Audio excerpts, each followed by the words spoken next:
حکمت دوم. ابو سفیان.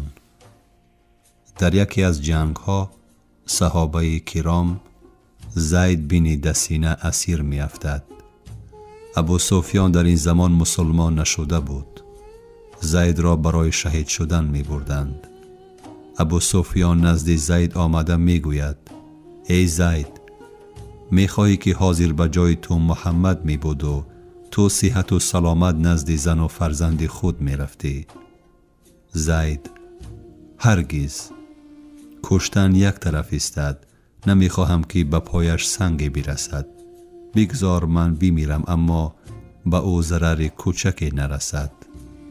ابو سفیان: چونین باوری، ایمان و اعتقاد که در پیروان محمد می بینم در کسی نمی بینم.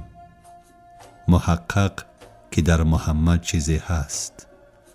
ابو سفیان هم بعداً مسلمان می شود و مثل دیگران صاحب جوهر یعنی ایمان می گردد و در دین اسلام خدمت می کند.